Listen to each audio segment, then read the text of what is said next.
En las elecciones del 10 y 11 de abril próximo, esto pese a que existe cierta incertidumbre ante el aumento de contagios por COVID-19 que se han registrado las últimas semanas en el país. Queremos hablar sobre este tema, sobre este proceso. Ya estamos con el presidente del Consejo Directivo del CERVEL en contacto, Andrés Tagle. Andrés, muchas gracias por estos minutos. Muy buenos días.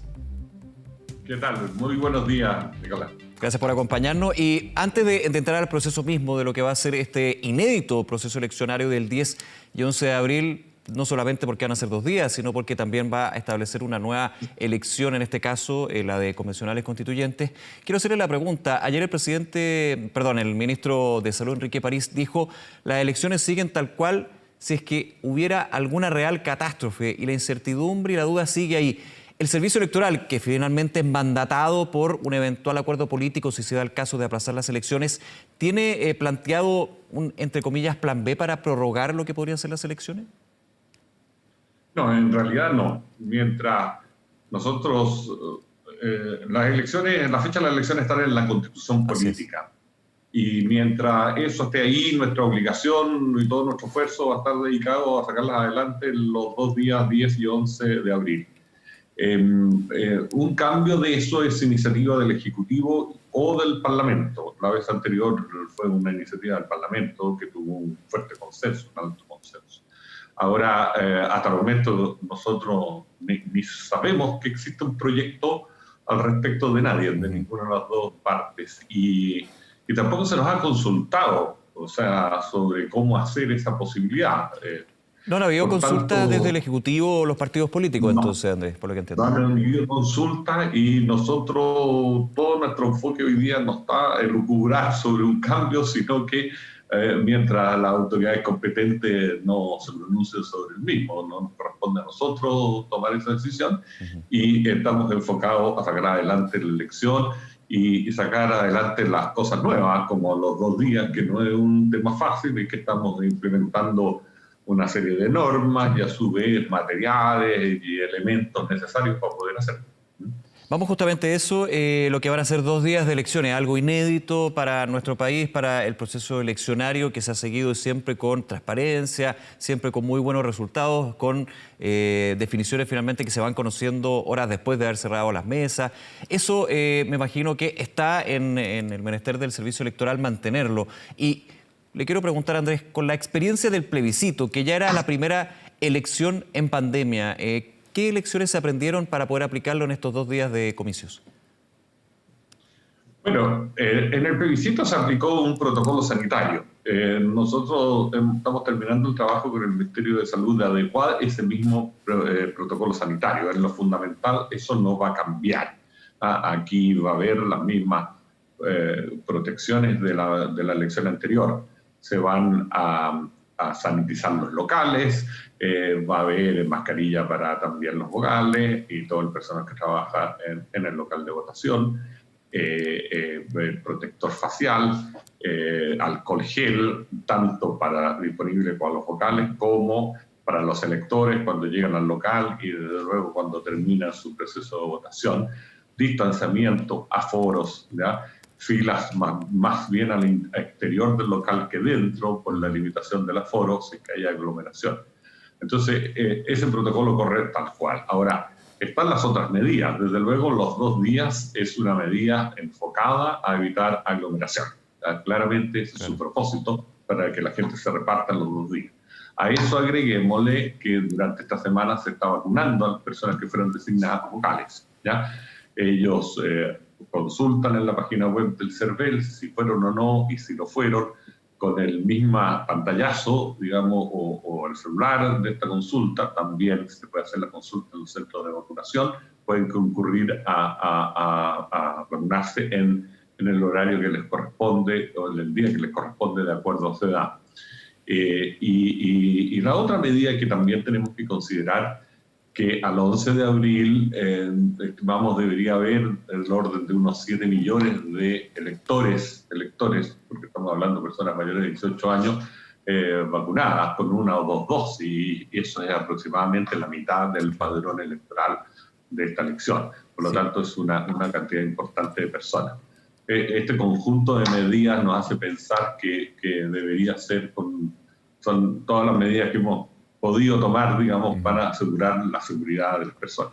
Eso es bien positivo porque se asegura la seguridad, que es lo clave, lo más importante en este proceso, pero también hay otro tema que es súper relevante de cada elección, que es la participación. De hecho, hay algunas, siempre pongamos las cosas en su justa medida, en cada proceso eleccionario siempre se habla de la posibilidad de una participación baja. Con el plebiscito había una situación distinta porque era también una elección distinta. Y con la pandemia, igualmente en el plebiscito se notó que hubo un aumento en los jóvenes que iban a votar, motivados por el tema del plebiscito, pero una reducción de aquellos quienes siempre van a votar, que son los adultos mayores. Ahora, ¿esto podría cambiar? ¿Cuál es la proyección que tienen ustedes sobre este punto, considerando que ya los grupos de riesgo de adultos mayores están en su gran mayoría con segundas dosis y también esta posibilidad de hacerlo en 2 días? Bueno, yo creo que es difícil estimar, porque uno no puede adivinar cuánta convocatoria tienen los convencionales, la elección de los convencionales, que es una entidad completamente nueva y que es muy trascendente para el futuro democrático de Chile. Entonces podría tener el mismo interés del plebiscito.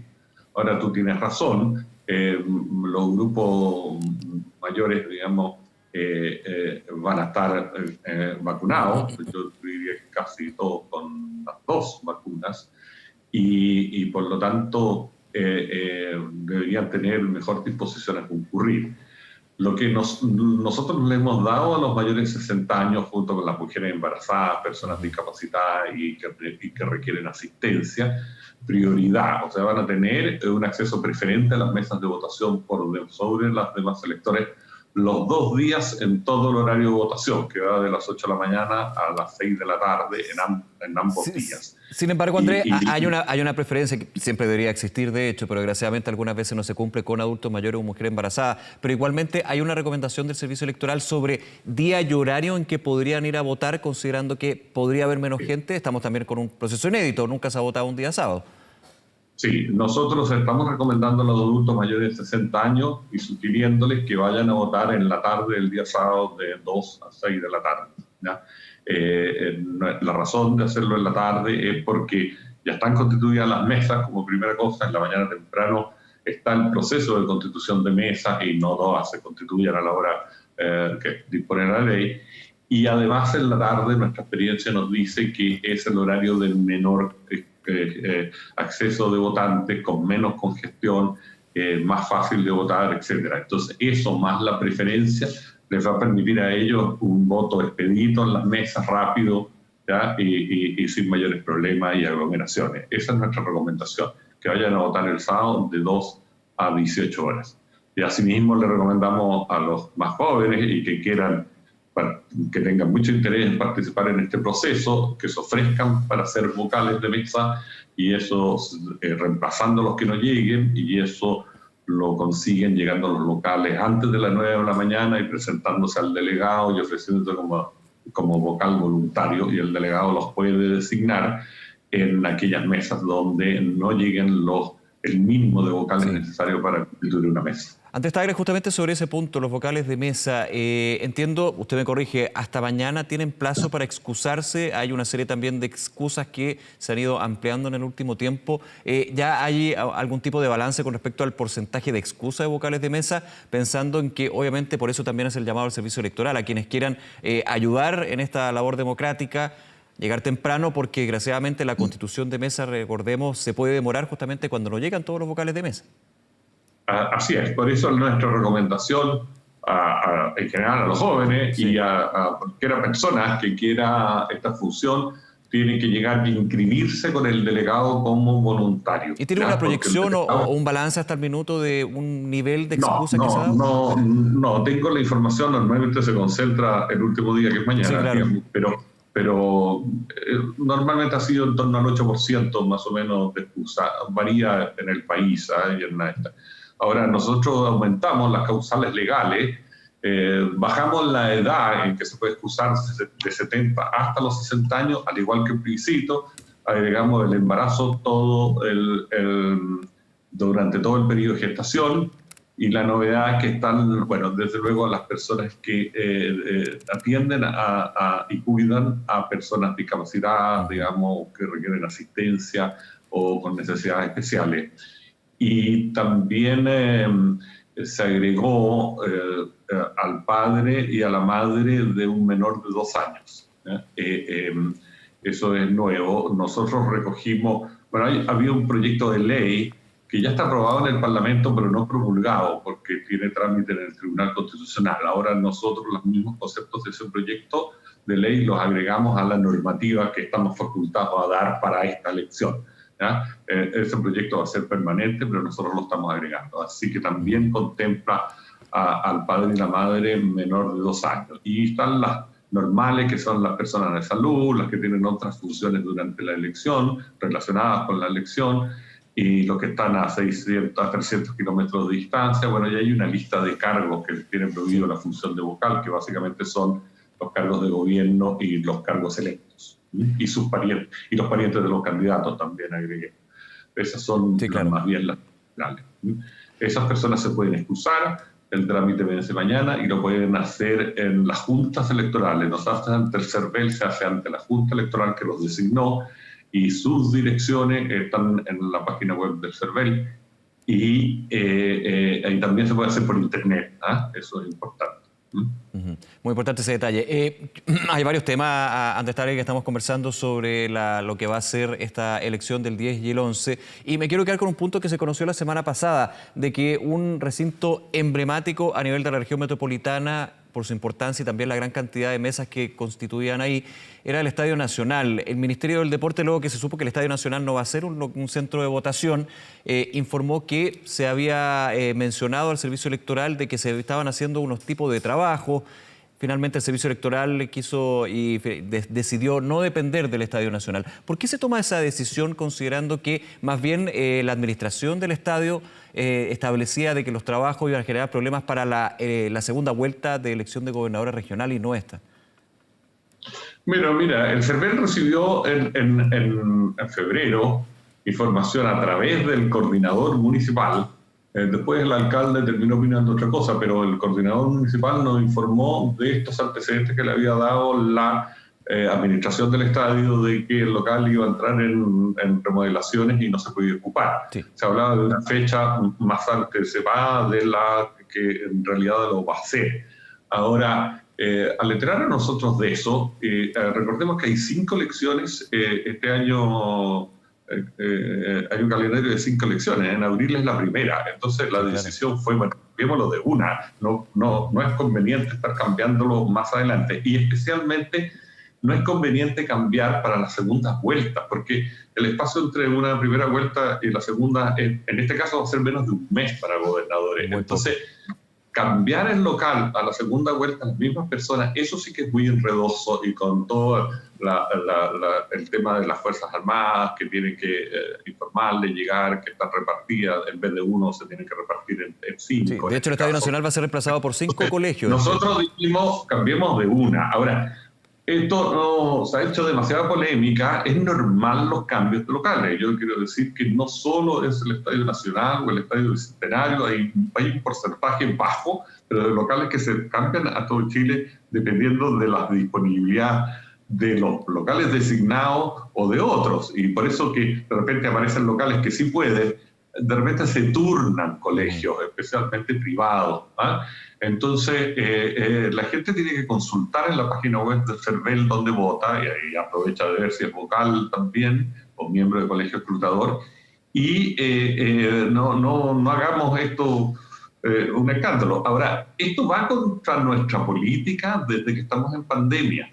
Nosotros para el plebiscito aumentamos fuerte los locales, aumentamos de 2.200 de las elecciones anteriores a 2.700, casi un 20%. Y nuestra política fue más locales, menos mesas.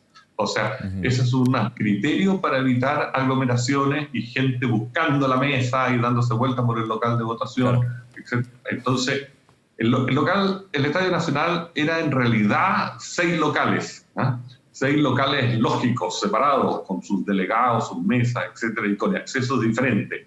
¿Ya? Pero mucha gente se confundía que era una solo y había una fuerte circulación al interior.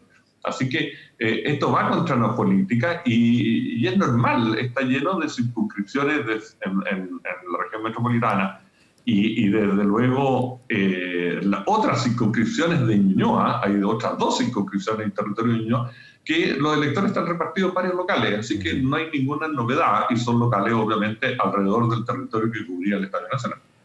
Andrés, nos quedan algunos minutos. Quiero ir con últimas 2 preguntas. Primero que todo, lo que generó bastante debate, de hecho, en el Congreso, cuando se revisaba este proyecto para llevar a 2 días las elecciones, el sellado de las urnas y la custodia durante la noche del sábado, madrugada del domingo, que eso es lo más inédito y quizás lo más sensible de este nuevo proceso que vamos a vivir. ¿Cómo lo están proyectando ustedes? ¿Hay establecido ya varias medidas al respecto? ¿Quiénes pueden estar, quiénes no? ¿Las urnas en una sala común? La percepción que tienen sobre ese tema, que va a ser bien relevante y una de las cosas más inéditas de esta elección.